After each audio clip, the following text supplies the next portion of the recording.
Hello, bonjour. Welcome to the Union Safety Net, le filet de sécurité syndicale, a union podcast for working people. I'm your host, Sébastien Bezeau, et oui, parfois en français aussi. This podcast is hosted by the Union of Safety and Justice Employees, le syndicat des employés de la sécurité et de la justice. Join us for an informative discussion every month about issues currently affecting working people. Summer kids camp typically focus on sports or the arts. However, in New Brunswick, there is a unique camp for teenagers that focuses on union education. Blair Doucet, the past president of the New Brunswick Federation of Labor, believed that youth involvement was crucial to a strong labor movement. He identified a need to expand teens' understanding of unions and created the camp 2 decades ago. The 20th edition of the New Brunswick Federation of Labor Blair Doucet Youth Summer Camp concluded on August 8th, 2025. Joining me today is Paula Doucet and Adam Mallet. Paula wears many hats within the labor community. She's the current president of the New Brunswick Nurses Union and has served in various capacities on the Executive Council of the New Brunswick Federation of Labor. Paula is also the daughter of Blair Doucet, who was the founder of the Blair Doucet Youth Summer Camp. Monsieur Mallet is a St. Mary's graduate, working as an archival assistant and participated in the camp in 2013, 2014, 2015, and he came back in 2016. He currently works at Library and Archives Canada, which I assume he may be a unionized member. We'll find out in a bit. Paula and Adam, welcome to the Union Safety Net. Thank you. Thank you, Sebastian. Now, before we begin, you've been at the camp a decade ago, so you're kind of seeing one another virtually again. We're going to talk about the camp on a podcast. I'll begin to you, Paula. How does it feel? Oh, this is amazing. I feel like it's old home week with two of my favorite folks from camp, one being a counselor and one being a camper. Adam, how does this feel for you? It's pretty awesome. I almost didn't expect it, so it's really fun to be seeing both of you again. Good. Well, we're having a family reunion at the same time. Now, Paula, we'll begin with you, and then we'll go to Adam to share his experience. So, Paula, can you tell us more about your father and his vision for the youth camp? Yeah. Well, where do I start with this incredible man, right, that I call dad for 39 years of my life? He's been a union activist from day one, and he's been a fun-loving man since day one as well, right? And so when he got involved with the Federation of Labor, he recognized that there was a component missing within curriculum in New Brunswick. And I think I may even have to back up, that it stems from his start with the United Steelworkers of America. They were called United Steelworkers of America back then. And he got involved with his local at Brunswick Mines, I think as a shop steward. He started out on the shop floor. And he recognized that there was no health and safety teachings, there was no union teachings, anything like that in curriculum throughout the province. And so through the steelworkers, they had started something here in Bathurst where they would go into the high schools and they would teach students an hour class on health and safety or unionization and what that means in the labor movement. So fast forward to when he's involved now with the Federation of Labor, which was the late 90s. And he starts having the conversation with the folks there to say, you know what, we need to start something here in New Brunswick where we can bring teenagers in to have fun, but yet to teach them as well about the importance of unions and their right to vote and health and safety and all of those big issues that as we become adults, we really don't know anything about. And we're thrown into the workforce and, some of us are signing union cards. We don't even know what that's about. And some of us are doing unsafe work that managers and supervisors are asking us to do. So he had this idea and he pitched it with the Executive Council, which it took off. And they held their first camp, I think in 2000 or 2001 to be exact. And here we are, 2025, with the exception of COVID. We've been able to celebrate this year the 20th anniversary of that camp in his memory. That's amazing. Now, Paula, as his daughter, did he test drive any of the curriculum on you? Not so much the curriculum, but what I can say, Seb, is that I'm very fortunate to have had him as a dad. And you introduced me and said all the many roles that I have played and what I do now for a living as the president of the New Brunswick Nurses Union. And I think that it was because of his deep passion and his desire for better that I was able to learn from him. And we would have these Sunday afternoon banters, my dad and I, where we discuss all the politics of the world and solve all the problems of the world. But we'd also have our back and forth about what was right and what was wrong and how do we make a difference in society. And so not formally did he test the curriculum, but I think he planted those seeds in me very early on. Awesome. Now let's talk a bit more logistics about this camp. So how is it funded and how many people normally attend? So very early on, it was funded through the Federation solely itself. And so they would put a budget amount aside from the dues that affiliates paid into the membership. Since then, we reach out to affiliates and all the locals that are part of the Federation of Labor, and we ask for donations, whether they can sponsor the cost of a child to come to camp, or, is there in-kind donations for the swag bag and whatnot. But basically, the camp is fully funded by the affiliates that belong to the Federation of Labor.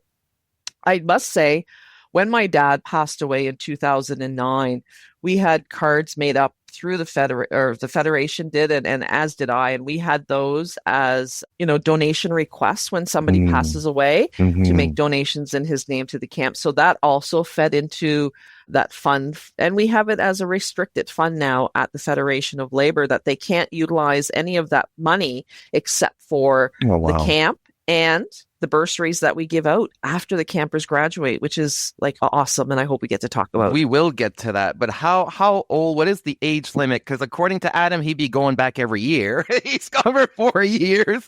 So, and we'll get to you, Adam. So what's the age limit, Paula? And normally, how many participants does a camp welcome on a yearly basis? So we just had our first one post-COVID 2 weeks ago. The camp is open for kids that are in grades 9 to 12. Okay. So as long as you're a student within grade 9, right up and through to grade 12, then we're going to look at accepting you to come to camp. Over the years, we've had anywhere from 12 kids in the early years of camp. So in the early 2000s, when my dad was doing it, right up until I think we had our largest camp, Sebastian, and you were there as a chaperone. We had 32 kids, and we said never again. I know. That was huge. That was huge. Yep. But we had 20 this year, and Good. It was 20 is a really good number. It's it's nice. It's easy to manage. Thankfully, we had great chaperones and lots of chaperones, and because we are taking care of somebody else's children, and it's a big responsibility. So it is. Now, what about the bursaries? You did mention that. So not only these participants go there, they're fed, they have a room to sleep in. Morning, it's education. Afternoon, it's more social playtime. So, and then at the end of the camp, they get a bursary on top of it? So as long as they graduate from high school and they let the Federation of Labor know that they've graduated, they do receive a $250 bursary for every year they've attended camp. So one thing about my dad that I forgot to mention is that my father started work at the Brunswick mines when he was 18 years old. He had quit high school, so he didn't get his diploma. And it was only after starting work at the mines that he went back and he got his GED. And he valued the importance of education. So he got his GED, and then he went on to get his papers for pipe fitting. And so he was, I think, class 5 pipe fitter. I could be wrong on that class, but he was, he managed to get his paperwork done. And so he valued the ability for somebody to go to post-secondary education. And so his vision and part of this camp when he started, number one, it was free. There was no charge for children to attend the camp.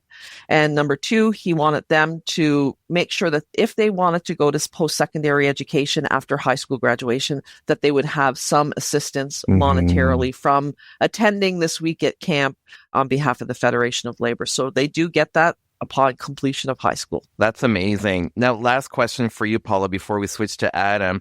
Given that the camp is in New Brunswick, the only province that's officially bilingual in the country, is the camp offered in both official languages, and does it create extra challenges? Like, how can you adapt to that linguistic reality? So it is a fully bilingual camp. And so we always try to have at least one chaperone And this year, I truly miss not having you there, Seb, as my bilingual backup, but I managed to muster through. And what's so incredible about the camp, and I hope Adam speaks to this, is how the youth really adapt to one another, and nobody's left out and nobody's judged, whether you speak French, whether you speak English, whether your hair is a different color, whatever. And this year, they saw that I was struggling sometimes when they're not in classroom. Classrooms are fully bilingual with a translator. There's simultaneous translation, but it's in the activities, right? It's in the off time. It's in the fun time. It's in the evenings where we ensure that everything we say as a chaperone is translated. And we have this really special moment where we do a talking stone where everybody shares their thoughts and feelings of the day. And we translate all that. So the youth saw I was struggling this year with really trying to find my words to make sure. And they stepped up and a couple of them said, I'm going to translate. It's my turn to translate. So that's amazing. It's really incredible to see. And what I did notice, I'll just point out, we had a few this year from the Acadian Peninsula who were very strong Francophones and some from the South that were very strong Anglophones.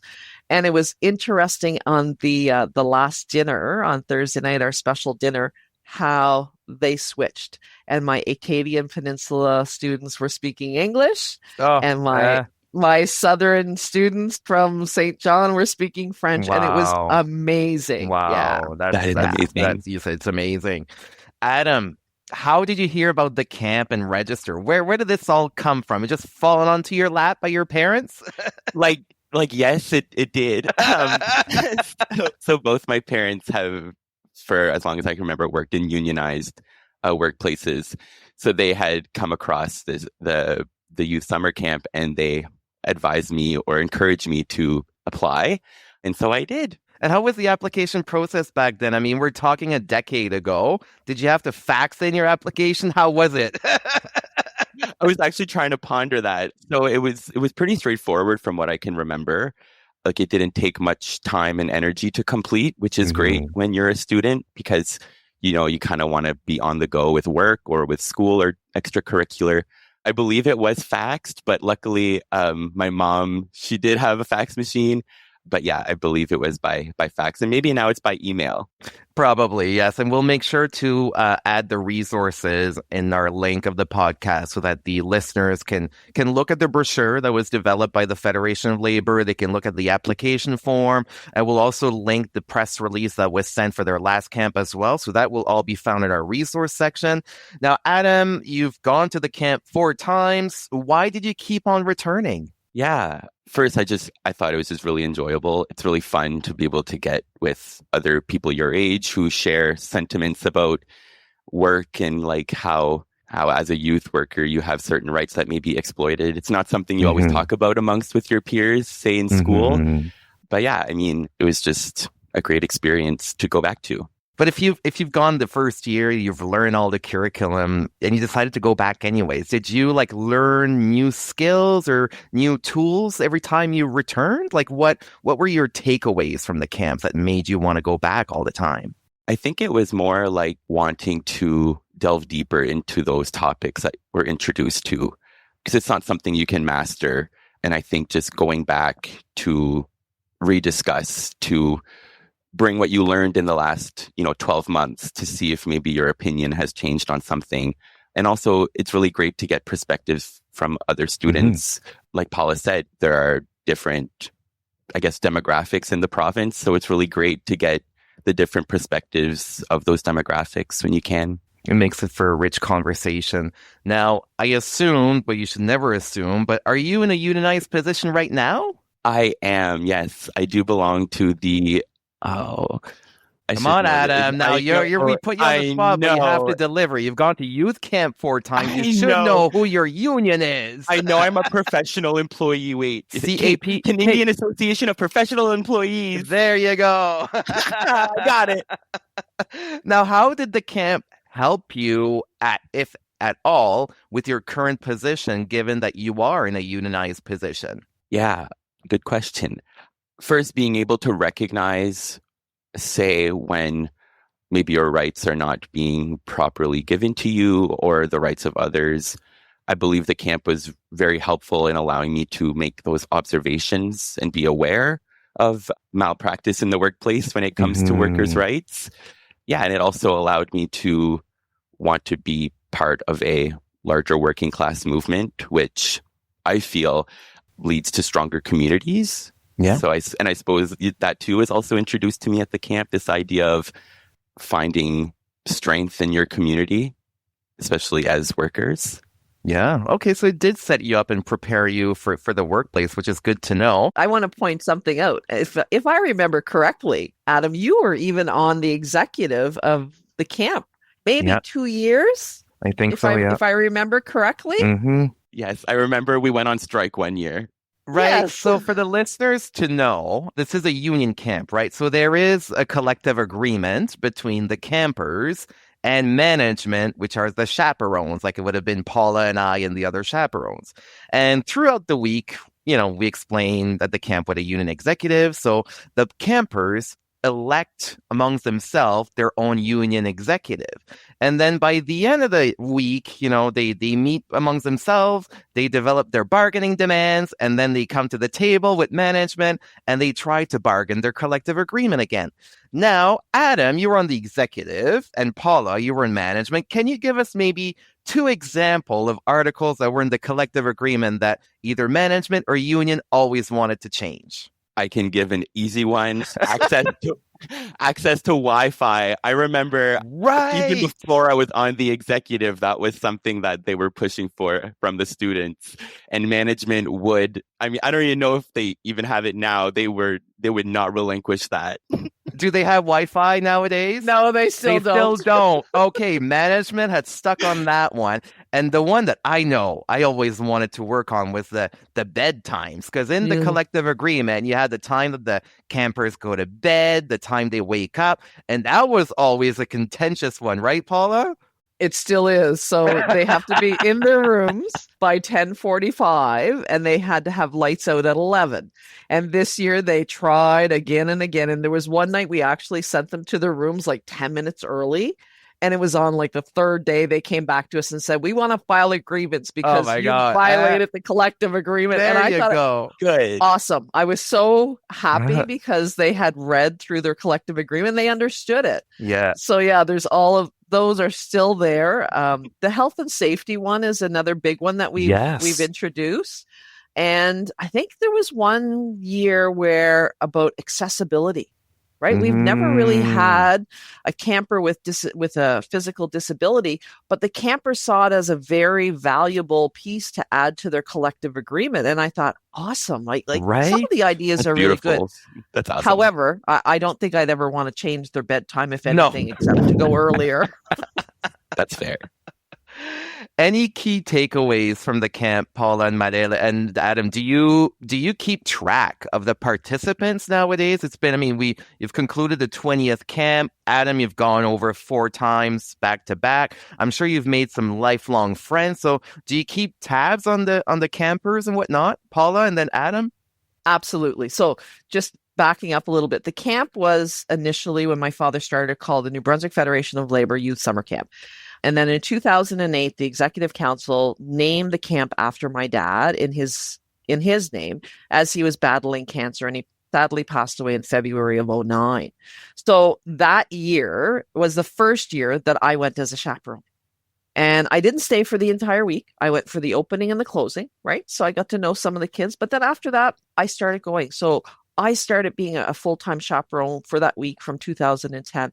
And what I can honestly say is that the youth that I met back then, I'm still in touch with on Facebook, many of them. I've followed them. I've seen their marriages. I've seen them have children, just the happiness in their life and even the sadness in some of them.